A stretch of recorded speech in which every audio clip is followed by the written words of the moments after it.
The stone walls of Sainte Thérèse had stood for 3 centuries, weathering storms and revolutions with the same quiet dignity that now defined Sister Maria herself. She moved through the morning mist like a ghost in grey habit, her wooden bucket heavy with fresh milk from the village, her breath forming small clouds in the autumn air.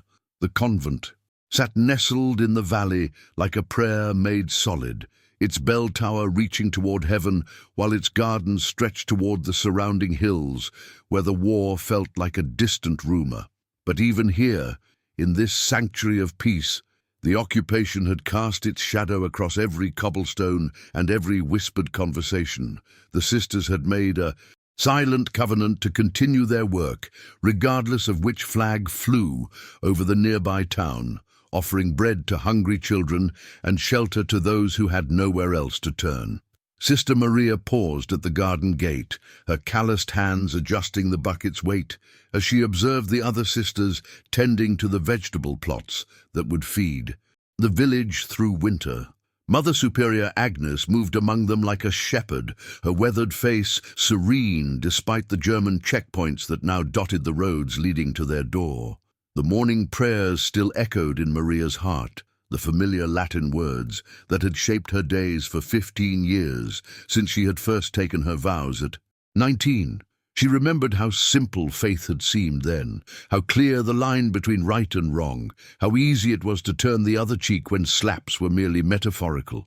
The occupation had arrived like a slow poison, beginning with polite requisitions and ending with jackboots in the chapel.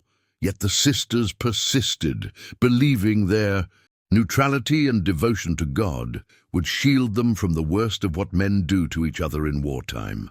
Inside the kitchen, Sister Marie-Claire was already kneading dough for the day's bread, her strong arms working the mixture with practiced rhythm. The scent of rosemary and thyme hung in the air, herbs from their garden that transformed simple flour into something that felt like hope. Sister Maria set down her bucket and joined the work, falling into the comfortable silence that bound the sisters together more firmly than any words. Through the high window, she could see the road that wound down from the hills, empty now but never truly safe, never truly their own anymore. This was the last morning the world would make sense, though Sister Maria did not know it yet. The trucks arrived on a Tuesday morning when the fog still clung to the valley floor like a burial shroud. Sister Maria heard them before she saw them, the mechanical growl of engines shattering the bird-song that had marked every dawn of her religious life. She stood, frozen in the courtyard, her gardening shears still clutching a sprig of lavender, as 3 military vehicles rolled through the convent gates with the inevitability of a curse taking flesh. The lead truck bore markings she had learned to recognize from the village, the symbols of the occupying forces that now controlled every road, every bridge, every breath of French air. Behind the vehicles came motorcycles, their riders clad in dark uniforms that seemed to absorb the morning light rather than reflect it. Mother Superior Agnes emerged from the chapel, her rosary wrapped around her trembling fingers, her face composed into a mask of careful neutrality as the convoy ground to a halt. Before the convent steps, the officer who emerged from the lead vehicle moved with the precise confidence of a man who had never been told no. He was tall and fair-haired, perhaps 40 years old, with eyes the color of winter ice that swept across the courtyard with administrative coldness. His uniform was immaculate despite the dusty roads, every insignia polished to perfection, every crease sharp enough to draw blood. He removed his gloves with theatrical slowness as soldiers poured from the trucks behind him, their boots transforming the sacred ground into something that now belonged to war. "I am Sturmbannführer Richter," he announced in accented but fluent French, his voice carrying across the courtyard with practiced authority. "This facility has been requisitioned for military purposes. You will continue your functions under our supervision. Cooperation will be rewarded. Resistance will not be tolerated." Mother Superior stepped forward, her hands folded in prayer position, beginning to speak of sanctuary and neutrality, but Richter silenced her with a raised palm, as casual as swatting a fly. By noon, the convent had been transformed into something unrecognizable. Soldiers moved through the halls, marking rooms with chalk, their voices echoing off stone walls that had known only whispered prayers for 300 years. The chapel became a storage facility for ammunition crates and communication equipment, the pews pushed aside without ceremony or apology. Sister Maria watched from the kitchen window as they erected an antenna on the bell tower, that sacred finger pointing toward heaven, now serving as an instrument of occupation. The other sisters moved like ghosts through their own home, displaced and diminished, reduced to servants in the house they had devoted their lives to maintaining. Sister Thérèse wept silently in the corner until Mother Superior touched her shoulder and whispered something about faith being tested like gold in fire. But Sister Maria felt no tears coming, only a hollow coldness spreading through her chest, where warmth had once lived. That evening, as she prepared the first meal for their unwelcome guests, Sister Maria's hands moved through familiar motions, while her mind traveled dark and unfamiliar roads. Richter had taken Mother Superior's quarters for his office, hanging maps of the region where her simple crucifix had hung that morning. Through the kitchen door, she could hear soldiers laughing, their voices full of easy confidence that comes from conquest. She sliced vegetables with mechanical precision, each cut of the knife a small act of control in a world that had spun beyond all recognition. The occupation had been an abstraction until today, something that happened in the village, in the towns, in Paris, but never here, never in this sanctuary. Now it lived in every room, sat at every table, and breathed the same air as her prayers. Sister Maria set down her knife and stared at her reflection in its blade, seeing a stranger looking back. The notice appeared in the village square 3 days after the convent's occupation, nailed to the oak tree, where generations of farmers had once posted harvest announcements and wedding banns. Sister Maria saw it during her weekly walk to deliver bread to the poorest families, a routine Richter had permitted to continue under armed escort. The paper fluttered in the October wind, and even from a distance she could see the bold, Gothic typeface that marked all German proclamations. Her escort, a young soldier named Wilhelm, who couldn't have been more than 19, stiffened as they approached, his hand moving unconsciously to his rifle strap. The notice declared that enemies of the occupation had been captured, that justice would be administered publicly at noon, that attendance was mandatory for all citizens as a demonstration of order. Sister Maria's throat tightened as she read the list of names below. 7 men from families she had known her entire life, and there at the bottom, printed with bureaucratic indifference, stood a name that stopped her heart: Jean-Baptiste Moreau, her younger brother. The square filled with silent witnesses as the church bells marked the appointed hour, their sound hollow and accusatory in the cold air. German soldiers formed a perimeter, their weapons held at ready position, transforming the village center into an arena of compulsory witness. Sister Maria stood among the crowd, her nun's habit offering no protection from what was to come, her hands clutching her rosary until the wooden beads bit into her flesh. The 7 men were brought from the town hall in chains, their faces bearing evidence of interrogation, their clothes torn and stained. Jean-Baptiste was third in the line, and when his eyes found hers in the crowd, she saw no fear there, only a terrible calm and something that might have been pride. He was 24 years old, the baby brother she had taught to read, who had brought her wildflowers every Sunday before she took her vows, who had written her letters full of jokes and village gossip even after the occupation began. Richter stood on the town hall steps reading charges in his precise French, words like sabotage and terrorism and conspiracy that seemed to belong to some other reality, not to her brother who had once cried over injured birds. The executions were carried out with mechanical efficiency, 7 rifle volleys that echoed off the stone buildings and scattered the crows from the church steeple. Sister Maria watched each man fall, her lips moving in silent prayer, until the third volley took her brother and something fundamental broke inside her chest, like ice cracking on a frozen pond. She did not scream or collapse as other women did not rush forward or tear her clothing in grief. Instead, she stood perfectly still, her face a mask of terrible composure, while inside her something ancient and fierce awakened from its long sleep of faith and forgiveness. The sister who had devoted her life to mercy felt mercy draining from her soul like water from cracked stone, replaced by something harder and colder and infinitely more dangerous. That night she knelt in the desecrated chapel, alone among the ammunition crates and radio equipment, her prayers transformed into something God might not recognize.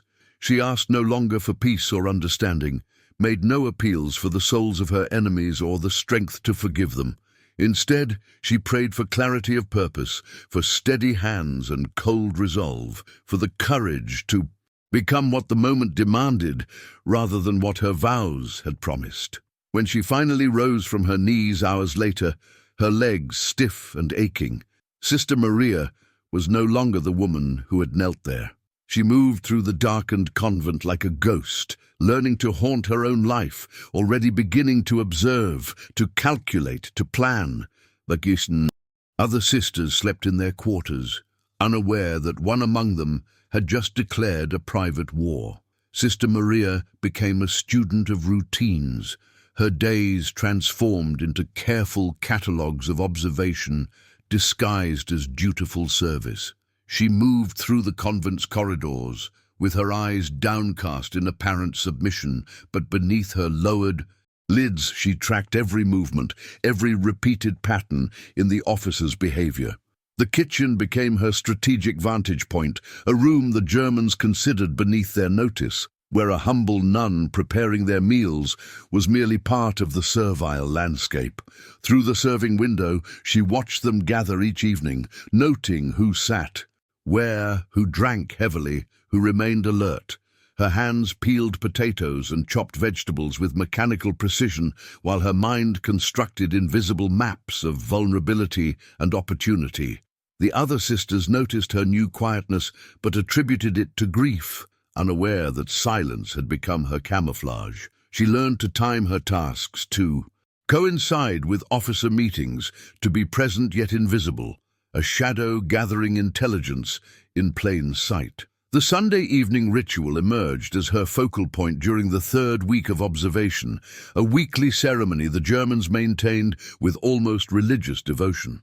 Every Sunday at precisely 7 o'clock, the officers assembled in the convent's formal dining hall, transformed now into their private banquet room, with swastika banners covering the sacred tapestries.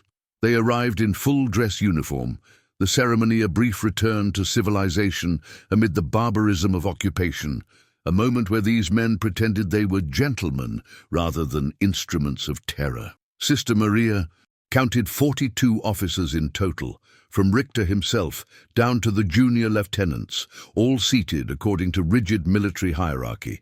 The meal lasted exactly 2 hours, during which they consumed multiple courses served on the convent's finest china, stolen wine from village cellars flowing freely as their voices grew louder and less guarded. She served these dinners alongside Sister Catherine, moving between kitchen and dining hall, close enough to hear their boasts and laughter, their casual discussions of orders and operations. The intimacy of these meals revealed something crucial. In this weekly ritual, surrounded by their own, the officers relaxed their perpetual vigilance. The kitchen itself became her secret laboratory, a space she studied with the intensity of a scholar examining ancient texts. She memorized where each pot hung, the location of every knife and ladle, the flow of work required to produce their elaborate Sunday feasts. The gas lines particularly interested her, installed decades ago when the convent modernized, their copper pipes running beneath floorboards and through walls like a hidden circulatory system. She noted that the dining hall shared a wall with the kitchen, that the serving door was the only entrance during these formal dinners, that the tall windows were kept shuttered against the autumn cold. Her brother's face haunted these observations, appearing in reflections on polished surfaces, in shadows cast by candlelight, a constant reminder of why she catalogued these details with such methodical care. Each piece of information was a prayer bead on a different kind of rosary, one that counted not devotions but possibilities.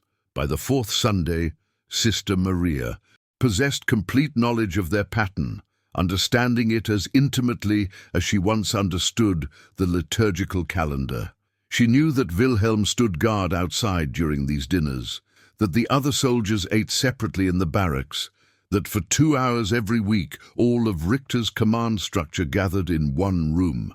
The realization crystallized with terrible clarity as she watched them through the serving window, their faces flushed with wine and satisfaction, utterly secure in their power. This was not merely routine, it was opportunity presented with almost divine precision, as if Providence itself had arranged the pieces on the board. Her hands trembled slightly as she cleared their plates that night, but her resolve had become absolute, transformed from grief into purpose, with the clarity of steel being forged in fire. The village baker arrived on a drizzly Thursday morning, his cart laden with loaves that smelled of yeast and wood smoke, his eyes carrying a message Sister Maria had been waiting for. She met him at the service entrance as she did every week, counting coins into his weathered palm, while he spoke in low tones about flour shortages and rationing, ordinary complaints that masked extraordinary meaning. "My cousin in the countryside sends his regards," he murmured, the prearranged phrase confirming contact had been made with the Marquis. Resistance fighters hiding in the forests beyond town. Sister Maria's heart accelerated, but her hands remained steady, her face betraying nothing as she accepted the bread, feeling beneath the cloth wrapping a small package that did not belong there. The baker departed without further words, his cart rattling over cobblestones, leaving her alone, with the weight of what she now carried. Inside her cell that night, Sister Maria unwrapped the package by candlelight, her fingers trembling as she revealed its contents alongside a folded note written in careful script.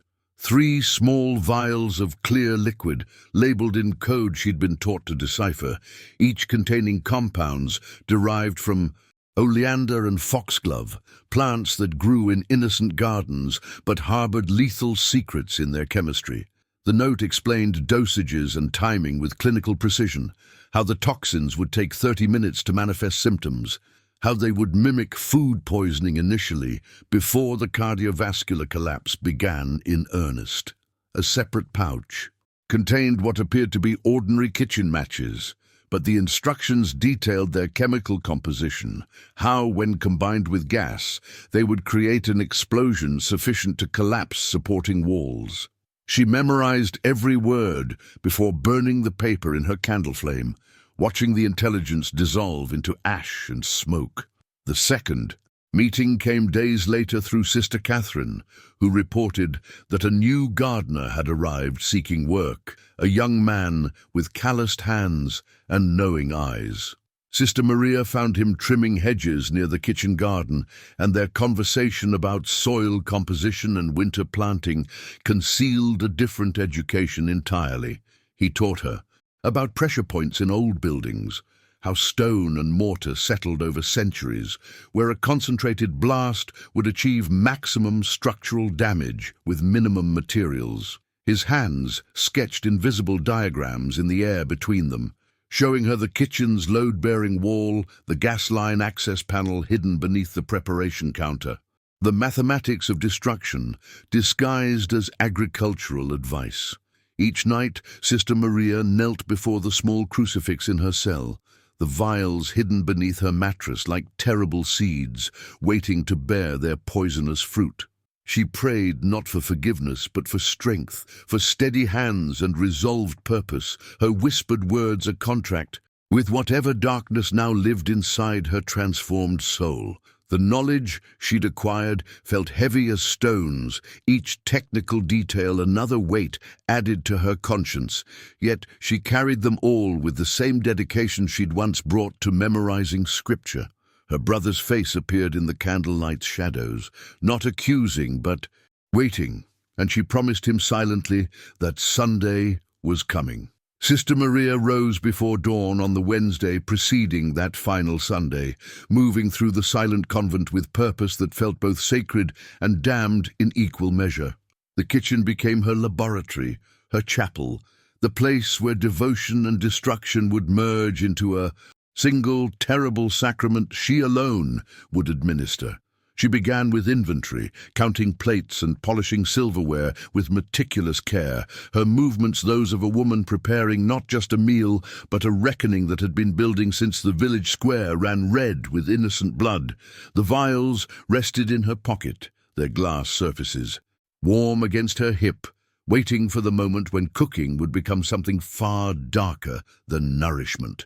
The menu planning consumed her Thursday, each dish selected for its capacity to mask bitterness and chemical aftertaste within layers of rich flavor and strong seasoning. She designed courses that would demand the officers' full attention, a feast elaborate enough to flatter their vanity while serving her singular purpose with cold precision.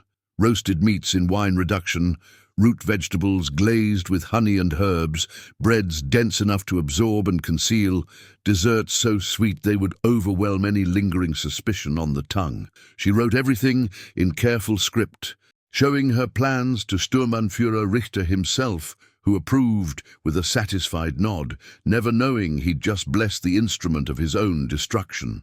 Friday night she worked alone in the kitchen's depths, kneeling before the access panel the gardener had identified, her fingers tracing gas line connections in the dim light. The modified matches felt ordinary in her hands, but she understood their potential, how strategic placement would turn this sacred space into something unredeemable when the moment arrived. She rehearsed the sequence mentally, counting steps and timing, calculating how long between courses, how many minutes from symptom onset to chaos, when to seal exits and ignite transformation.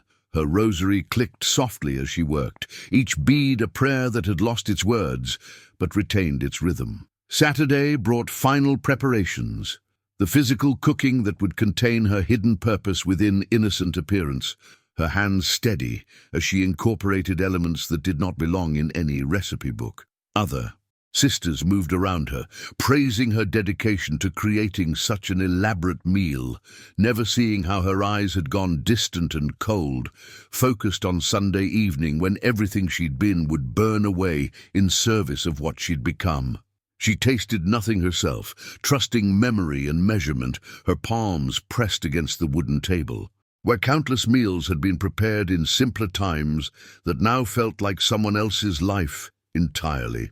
Sunday morning arrived with deceptive gentleness, pale autumn light filtering through stained glass windows as Sister Maria moved through her final Mass, with lips forming familiar prayers her heart no longer recognized. The other sisters noticed her unusual serenity, mistaking the calm of absolute resolution for spiritual peace, never understanding that she had already crossed a threshold from which no confession could retrieve her.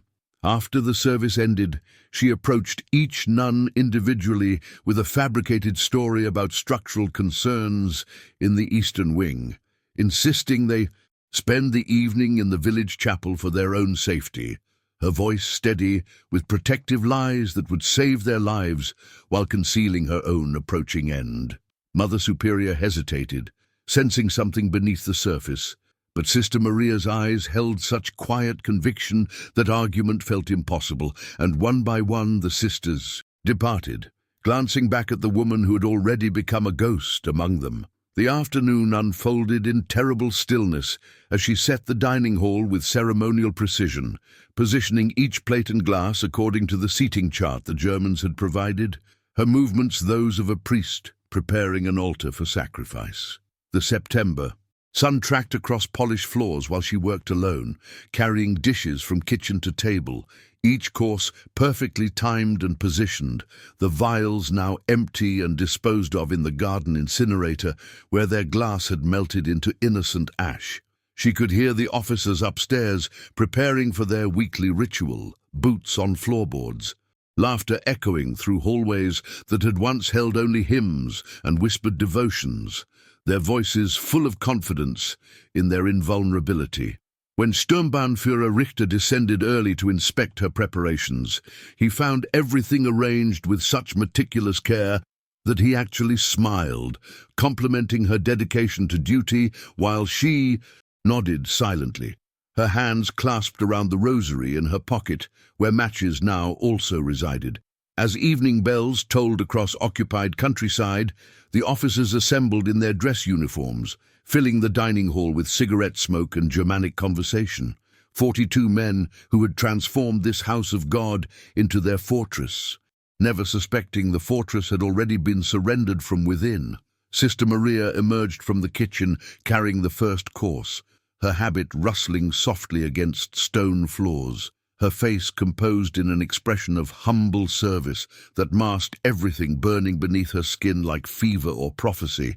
She moved between tables with practiced grace, serving men who barely acknowledged her existence, their plates receiving food prepared with hands that had once only broken bread in communion, now offering a different sacrament entirely.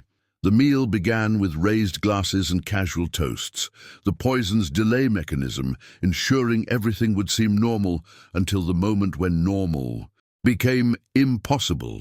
The weight of minutes pressed against her chest as courses progressed according to plan, each dish consumed with German efficiency and satisfaction, the officers growing more relaxed as wine flowed, and conversation turned jovial in that particular way men adopt when they believe themselves completely secure. Sister Maria retreated finally to the kitchen doorway, watching them eat and drink and laugh, her brother's face vivid in memory, alongside all the others who had fallen in the square, while these men watched with administrative detachment. Her hand found the modified matches in her pocket, feeling their ordinary wooden surfaces that would soon become extraordinary. Her breathing steady despite the thunder of her pulse, every second now counted and precious and final. She had become something the convent had never intended to create, neither fully nun nor soldier, but something born from the collision of faith and fury, standing at the threshold between two worlds with no possibility of return. The first convulsions began 23 minutes into the meal, precisely as Laurent had calculated, starting with Lieutenant Hoffman, who clutched his throat mid-sentence before slumping forward into his soup plate with a wet, heavy sound that silenced nearby conversation. Sister Maria watched from her position near the kitchen entrance as confusion rippled through the dining hall like wind across wheat fields, officers rising from their chairs with expressions shifting from concern to alarm as two more men collapsed within seconds of each other, their bodies suddenly betraying them in ways their military training had never prepared them for. Richter barked orders in harsh German, his voice cutting through mounting chaos as he demanded explanations, medical assistance, answers that no one could provide, while the poison worked its methodical way through bloodstreams and nervous systems with chemical inevitability. She saw recognition dawn in his eyes as he looked toward her, understanding arriving too late to matter, his hand reaching for the pistol at his belt, even as his legs buckled beneath him. In that moment, before everything accelerated beyond control, Sister Maria stepped backward through the kitchen doorway and pulled the heavy oak doors closed, her hands finding the iron bar that had once secured the convent against medieval raiders, now repurposed for a different siege.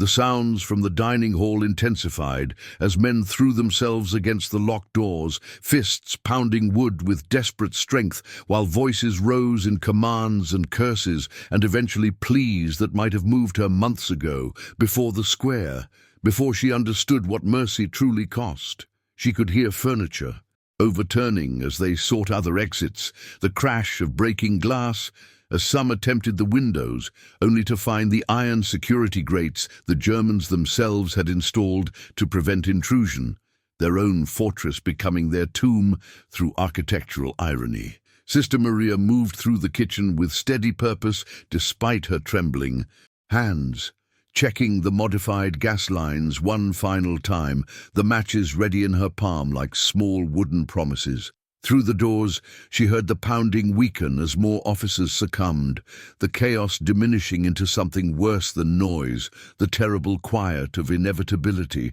settling over men who had dispensed death with paperwork and now received it with comprehension.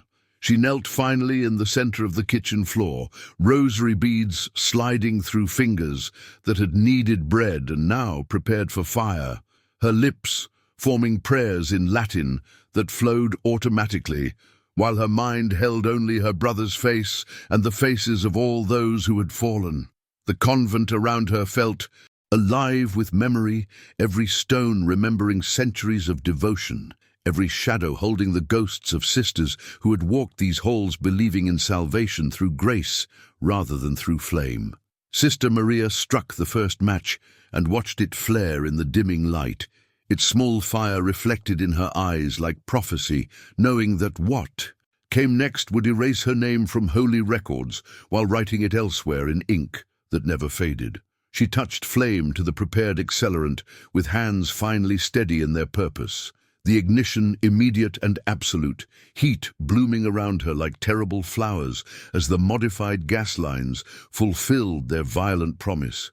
The explosion tore through the convent's eastern wing with force that shattered stained glass across 3 adjacent buildings, the sound rolling across occupied countryside like thunder made from human intention, a declaration that even in darkness, small lights still burned hot enough to matter.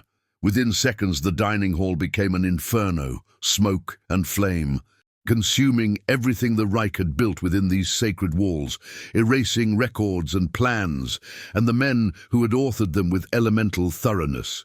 Sister Maria felt the heat take her quickly, her final sensation the rosary beads pressing into her palm like small, smooth absolutes, her last thought neither prayer nor regret, but simple recognition that some doors once opened could never close. Some thresholds once crossed redefined the very ground they had been built upon.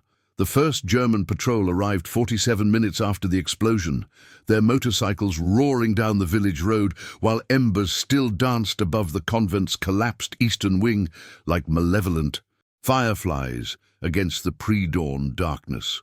Hauptmann Werner Steiner dismounted with mechanical precision despite the horror gradually registering on his hardened features, his boots crunching through debris fields of shattered stone and twisted metal that had once comprised regimental headquarters. Smoke hung thick as burial shrouds across the entire compound, carrying the acrid stench of destruction that veterans recognized instantly, that particular combination of burning wood and human consequence that marked battlefields and massacres alike. Behind him, younger soldiers hesitated at the periphery, their faces pale in the flickering light from fires still consuming interior chambers, none eager to approach what instinct told them would yield only corpses and questions without comfortable answers.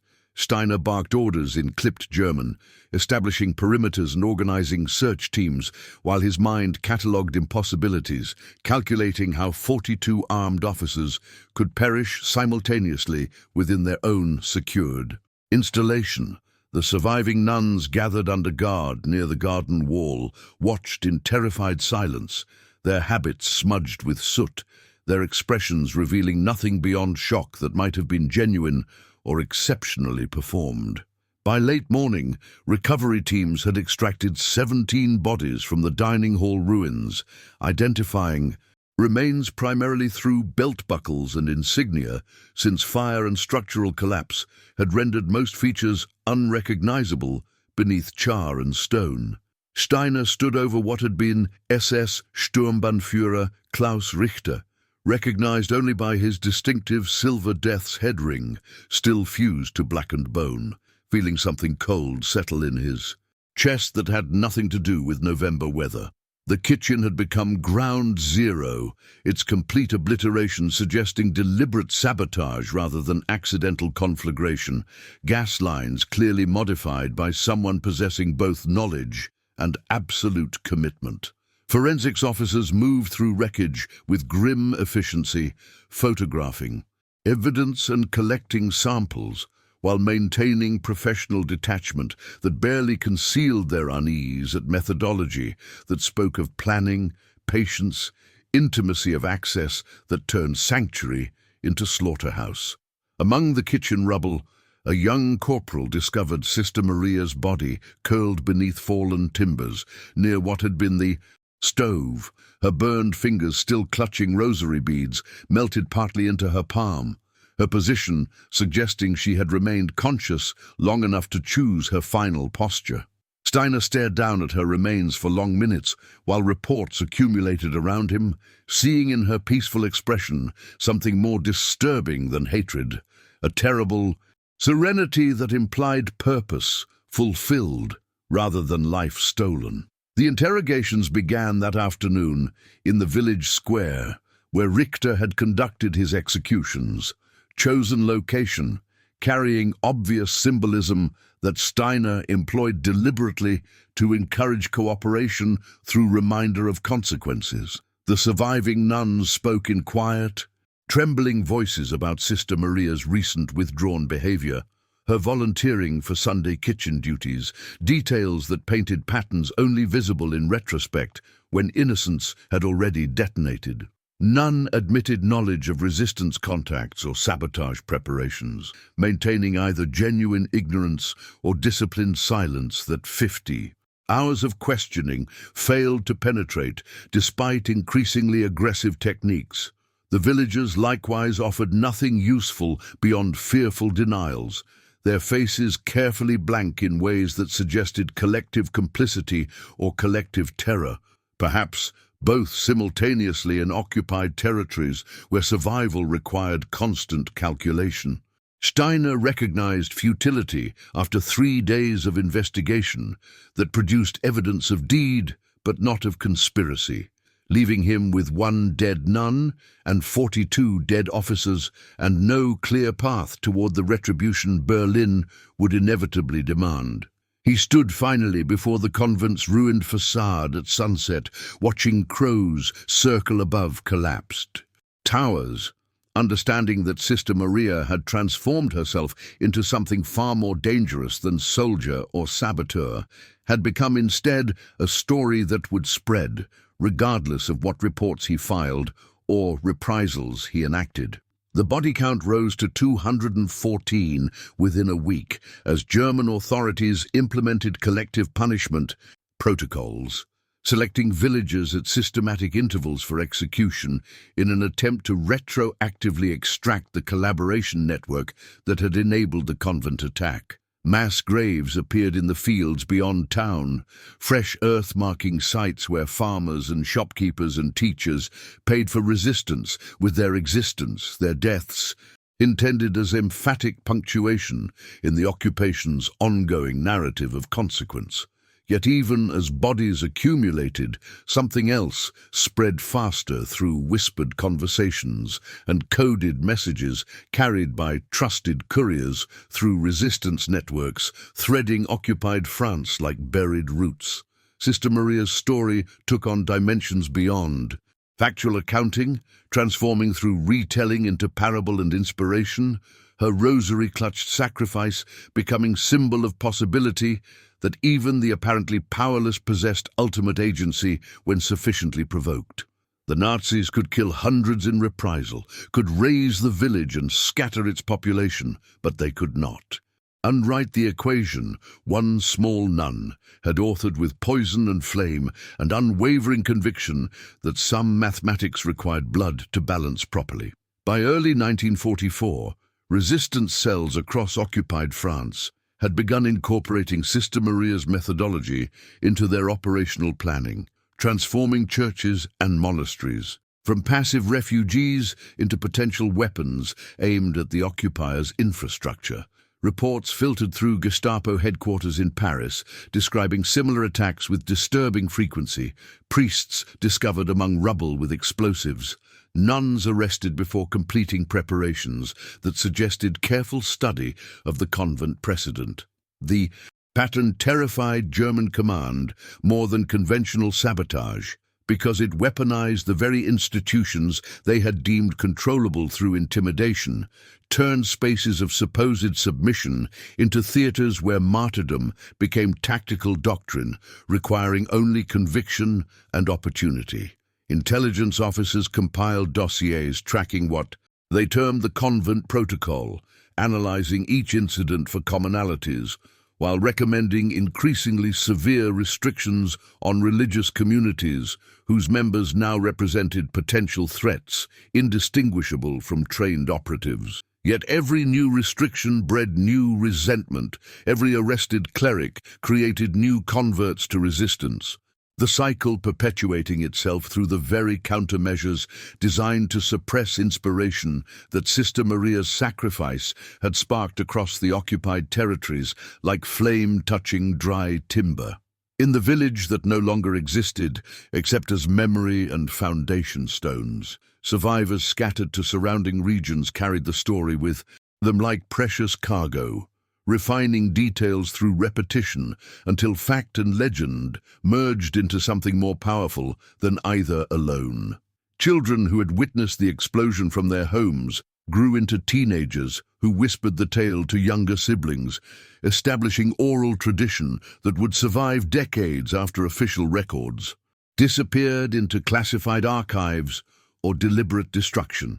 The rosary Sister Maria clutched in death became symbolic touchstone, reproduced in crude sketches passed between resistance members as identifying marker and philosophical statements simultaneously, small wooden beads representing choice to act when action seemed impossible. Even German soldiers stationed in the region spoke of her in guarded tones during private moments, some with grudging respect for operational success, others with superstitious unease that suggested deeper questions about moral certainty they had been trained never to examine closely. By liberation in 1944, Sister Maria existed primarily as ghost story and resistance legend, her actual biography obscured beneath accumulated mythology that served purposes far beyond historical accuracy. The Maquis fighters who emerged from forests and cellars carried her name forward into victory celebrations, toasting the nun who had demonstrated that occupation could never achieve total control. When individuals retained willingness to sacrifice everything for single devastating blow against tyranny. Allied intelligence debriefed resistance leaders who cited her example as recruitment tool and morale sustainer during darkest periods, her story functioning as proof that courage wore many faces and operated through unexpected vessels when conventional warfare proved insufficient. The convent was never rebuilt, its ruins preserved deliberately as memorial and warning both, stone fragments marking the coordinates where ordinary faith transformed into extraordinary violence through mathematics of desperation and conviction. Visitors who came in later years found only foundation, outlines and a simple wooden cross, yet many reported sensing presence there, something unquiet and unresolved that lingered where Sister Maria had chosen damnation over submission, trading her soul's peace for 42 enemy dead, and a story that would outlive everyone who knew her actual voice or genuine smile before war made monsters of them. All. What would you sacrifice to protect those you love? Subscribe to witness more untold stories from history's shadows.